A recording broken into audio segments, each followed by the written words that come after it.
Mi nombre es Alejandro y durante el verano de 1970 trabajé como asistente en el mantenimiento del viejo faro de Punta del Este.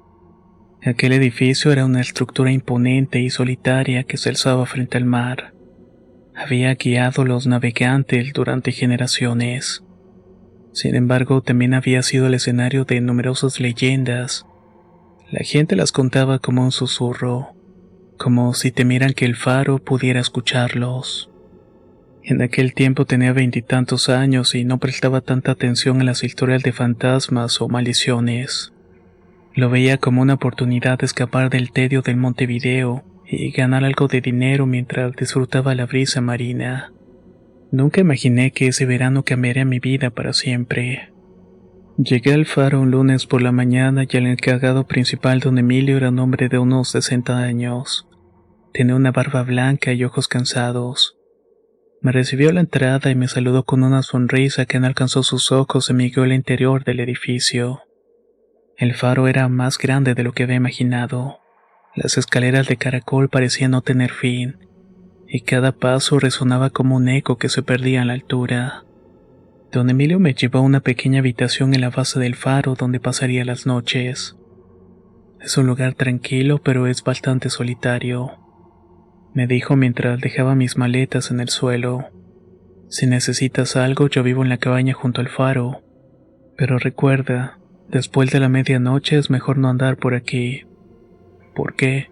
Pregunté intentando sonar casual, aunque la advertencia me ponía nervioso. Don Emilio suspiró. El faro tiene sus historias, pero no te preocupes. Mientras hagas tu trabajo y no vayas donde no debes, todo va a estar bien. Intenté ignorar la sensación de incomodidad que sus palabras me dejaron en mí. Después de todo, eran solamente cuentos, ¿no? Los primeros días transcurrieron sin incidentes. Me dedicaba a limpiar las lentes del faro, revisar el equipo y asegurarme de que todo funcionara correctamente. Durante el día el lugar era hermoso. El sonido de las olas rompiendo contra las rocas y la brisa salada hacía que el trabajo fuera casi placentero. Sin embargo, las noches eran diferentes.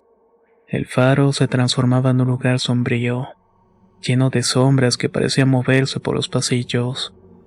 Los sonidos del viento y el crujido de la madera se mezclaba con otros ruidos que no lograba identificar. Una noche, mientras estaba revisando los niveles de aceite, alcancé a escuchar algo que parecía ser pasos en la escalera de caracol. Don Emilio, llamé, pero no hubo respuesta. Tomé una linterna y subí lentamente. La luz del faro giraba, proyectando sombras danzantes en las paredes. Llegué hasta la cima, pero no había nadie. Sentí un escalofrío y decidí bajar rápidamente. Intenté convencerme de que había sido solamente mi imaginación. Una tarde, mientras estaba tomando un mate en la cabaña, decidí preguntarle a don Emilio sobre las historias del faro. Al principio se mostró renuente, pero después de un rato comenzó a platicarme. Dicen que este faro está maldito desde que lo construyeron. Algunos trabajadores murieron durante la construcción y sus cuerpos nunca fueron encontrados. La gente del pueblo cree que sus almas quedaron atrapadas aquí. ¿Y usted lo cree? Pregunté intentando sonar incrédulo. Don Emilio me miró fijamente. No es cuestión de creer o no. He visto cosas, Alejandro. Sombras que se mueven donde no deberían. Voces que llaman en la noche. Pero mientras no les prestes atención no te harán daño. Sus palabras me dejaron intranquilo, pero también despertaron mi curiosidad. Quise saber más, pero don Emilio cambió el tema rápidamente. Una noche, una tormenta violenta azotó la costa. El viento aullaba con fuerza y la lluvia golpeaba las ventanas del faro como si intentaran entrar. Me encargaron de asegurar las puertas y revisar que no hubiera daños en la estructura. Mientras iba subiendo por la escalera de caracol, un relámpago iluminó el interior del faro. Por un instante creí ver una figura oscura al final del pasillo. ¿Quién está ahí?, grité, pero únicamente el eco me respondió. Cuando llegué a la cima sentí un frío intenso, como si algo o alguien estuviera observándome. Decidí terminar mi trabajo lo más rápido posible y bajar. Sin embargo, mientras descendía escuché un susurro. Alejandro. Casi dejo caer la linterna y miré hacia atrás, pero no había nadie. Bajé corriendo y me encerré en la habitación temblando. Esa noche apenas pude dormir y estaba convencido de que algo en el faro intentaba comunicarse conmigo. Después de aquella noche en la que escuché mi nombre susurrado en las escaleras del faro, mis noches se volvieron inquietantes. Durante el día intentaba convencerme de que lo que había escuchado era mi imaginación, una combinación de fatiga y el sonido amplificado del viento dentro de la estructura. Sin embargo, cuando cayó la noche, la sensación de ser observado se hacía más evidente. Comencé a notar pequeños detalles extraños, objetos ligeramente desplazados, el eco de los pasos que parecían seguirme a cierta distancia, y sombras que de pronto se movían en los rincones de mi visión periférica. A pesar de esto, intentaba cumplir con mis tareas diarias sin pensar demasiado en lo que estaba pasando. No quería preocupar a don Emilio, ni tampoco admitir que comenzaba a creer en las historias que tanto había menospreciado. Una tarde, mientras estábamos tomando mate en la cabaña, me contó sobre un hombre llamado Ernesto. Él había sido encargado del faro antes que él. Según Emilio, Ernesto había trabajado en el faro durante casi 10 años. Pero un día simplemente desapareció. Nadie sabía qué le había pasado. Los pescadores que pasaban cerca del faro dijeron haberlo visto caminando hacia el agua una noche, como si estuviera en una especie de trance. Pero su cuerpo nunca fue encontrado, solamente dejaron de verlo. ¿Y usted cree que esto tenga que ver con las cosas extrañas que pasan aquí? Pregunté intentando sonar casual, aunque el temor era evidente en mi voz. Don Emilio me miró fijamente antes de responderme. No lo sé, Alejandro, pero he aprendido que este lugar tiene una energía que no podemos entender. A veces pienso que el faro retiene algo, como si fuera una especie de puerta entre este mundo y otro. La siguiente noche una tormenta eléctrica sacudió la costa. El viento rugía con tal fuerza que el faro parecía crujir bajo la presión. Me encontraba en la base del faro revisando los registros de mantenimiento. Ahí sentí un cambio en el ambiente. El aire se volvió más frío y pesado y de pronto las luces parpadearon. Al levantar la vista hacia la ventana que daba al mar vi una figura oscura de pie al otro lado del cristal. Era alta y delgada, con una silueta indefinida. Aunque el viento arreciaba, la figura permanecía inmóvil. Sentí un escalofrío recorrer mi espina dorsal mientras la figura pareció girar lentamente la cabeza hacia mí. ¿Quién está ahí?, grité, pero mi voz fue ahogada por el rugido de la tormenta. Cuando parpadeé, la figura había desaparecido. Corrí hacia la puerta y miré al exterior, pero no había nadie. Solo las olas golpeaban con fuerza las rocas y la lluvia caía en cortinas densas. Días después, mientras estaba ayudando a don Emilio con una revisión de rutina, noté una puerta en la base del faro que siempre había estado cerrada. La pintura estaba descascarada y el marco de madera mostraba signos de abandono. Nunca me había fijado en esta puerta, don Emilio. ¿Qué hay ahí?, pregunté tratando de sonar casual. El viejo frunció el ceño y se detuvo un momento antes de responderme. Esa puerta lleva una habitación que se cerró hace muchos años. Dicen que Ernesto la usaba como dormitorio, pero después de su desaparición nadie quiso volver a entrar. ¿Y por qué? Porque algunos dicen que lo que sea que lo llamó al agua sigue ahí dentro. Su respuesta me dejó sin palabras. A partir de ese día comencé a notar que siempre evitaba pasar cerca de la puerta, y pronto yo también empecé a hacerlo. La noche siguiente tuve un sueño inquietante. Me encontraba en la cima del faro mirando hacia el mar cuando una voz femenina comenzó a llamarme. Esta voz era suave e hipnótica, pero estaba cargada de una tristeza abrumadora. Miré hacia abajo y vi a una mujer de pie en las rocas vestida con ropas antiguas. «Ven conmigo, Alejandro», dijo extendiendo una mano hacia mí. Antes de que pudiera responder, desperté sudando con el corazón latiendo con fuerza. Lo más extraño fue al día siguiente. Emilio mencionó haber tenido un sueño similar. Su descripción de la mujer coincidía con la mía. «Esto no es casualidad», dijo Emilio con seriedad. Creo que esa cosa está tratando de comunicarse con nosotros. A medida que pasaban los días, el ambiente en el faro se volvió más opresivo.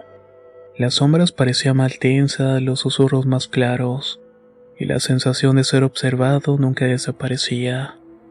Don Emilio y yo tratábamos de ignorar lo que estaba pasando, pero sabíamos que algo en el faro estaba despertando.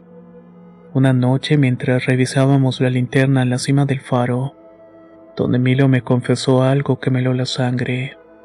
Alejandro, este lugar te atrapa. He intentado dejarlo antes, pero siempre termino volviendo. Algo me llama, algo que no entiendo. Antes de que pudiera responder, la luz del faro parpadeó y se apagó por completo. La habitación quedó en oscuridad total. Sentimos un viento helado y de repente escuchamos un golpe fuerte en la puerta de la sala. El sonido del golpe resonó por todo el faro, rompiendo el silencio opresivo que se había instalado tras la repentina oscuridad. Emilio y yo nos miramos congelados por el miedo. El viento afuera continuaba rugiendo, pero aquello no podía ser causado por la tormenta. Era un golpe deliberado, como si alguien o algo intentara entrar. «No abras la puerta», susurró con un tono que denotaba más experiencia que miedo. Nos quedamos inmóviles escuchando. Otro golpe más fuerte esta vez. Este hizo vibrar el suelo bajo nuestros pies. De repente el faro se iluminó brevemente con un rayo que atravesó las ventanas, revelando sombras que parecían danzar alrededor de nosotros. Puedo jurar que vi una figura alta y oscura de pie en el pasillo que conducía a la escalera. «Baja conmigo», ordenó don Emilio. Tomó una linterna que apenas iluminaba el suelo. Descendimos lentamente por la escalera de caracol. Cada crujido de los escalones amplificaba nuestra tensión. Cuando llegamos a la base encontramos la puerta de la entrada del faro completamente abierta. La lluvia y el viento habían inundado parte del suelo, pero no había rastro de nadie. Cerramos la puerta con prisa y aseguramos los cerrojos. Sin embargo, el viento seguía pesado como si algo invisible estuviera acechándonos. Esa noche don Emilio finalmente reveló todo lo que sabía. Me confesó que no era la primera vez que cosas extrañas ocurrían en el faro. Años atrás, cuando apenas había comenzado a trabajar ahí, había escuchado historias sobre una mujer que supuestamente había muerto en las rocas cercanas. Algunos decían que era un antiguo amante de un farero quien la había rechazado y que su espíritu ahora vagueaba por el lugar buscando venganza. La gente del pueblo la llama la Dama del Faro. Dicen que su presencia se siente más fuerte durante las tormentas, como si el mar la trajera de vuelta. ¿Y por qué nunca me contó esto antes?, pregunté sintiéndome traicionado.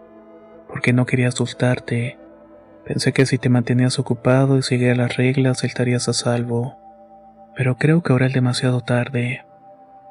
La noche siguiente, después de la larga jornada de reparaciones tras la tormenta, decidí enfrentar mi miedo. Algo dentro de mí quería respuestas, aunque no estuviera seguro de poder manejarlas. Don Emilio trató de detenerme, pero yo insistí en subir al faro solo. Cuando llegué a la cima me encontré rodeado de una calma inquietante. El sonido del viento y el mar habían desaparecido por completo, como si el mundo exterior hubiera sido silenciado. La luz del faro giraba lentamente proyectando sombras que parecían alargarse y deformarse en cada giro. De repente la temperatura descendió bruscamente. Sentí un frío que calaba hasta los huesos y entonces la vi. Una figura femenina alta y delgada, con un vestido oscuro que ondeaba a pesar de la falta de viento. Su rostro estaba parcialmente cubierto por cabello, pero sus ojos brillaban con una intensidad sobrenatural. Ella extendió una mano hacia mí y en ese momento sentí como si mi mente estuviera siendo arrastrada hacia un abismo. Escuché voces, gritos lejanos y el sonido del mar rugiendo, como si estuviera presenciando fragmentos de un pasado que no me pertenecían. «Alejandro», gritó Emilio desde abajo rompiendo el hechizo. Esta visión desapareció en un parpadeo y el sonido del mundo regresó de golpe. Bajé las escaleras como pude, encontrando a don Emilio esperando con una linterna y una expresión de alivio. Te dije que no vuelvas a subir solo. Este lugar no es seguro para ti. Al poco tiempo decidí renunciar. Don Emilio no intentó convencerme de quedarme. Creo que entendía que mi tiempo ahí había llegado a su fin. Me dijo que parece que hay personas que no aguantan tanto este tipo de situaciones. Mientras empacaba mis cosas sentí una mezcla de alivio y tristeza. A pesar del miedo y las experiencias inexplicables, había algo en el faro que me atraía. Algo que quizás nunca comprendería por completo. Antes de irme, el viejo me dio un consejo que nunca olvidaría. Me dijo que el faro siempre recordará a quienes han estado aquí, pero si alguna vez sentía que me estuviera llamando, no volviera. Cuando dejé Punta del Este, miré por última vez hacia el faro. Su silueta se alzaba imponente contra el cielo gris, y por un breve instante me pareció ver una figura en la cima observándome. Nunca regresé. Sí tuve ganas de hacerlo, sobre todo para visitar a don Emilio y platicar con él. Pero también algo en mí me decía que no debía hacerlo. Y a veces, en las noches silenciosas, creía escuchar el eco del mar y el susurro de una voz llamándome desde la distancia. Mi abuelo me confesó que esos susurros los escuchaba cada tanto. No eran frecuentes, pero lo acompañaron a lo largo de su vida.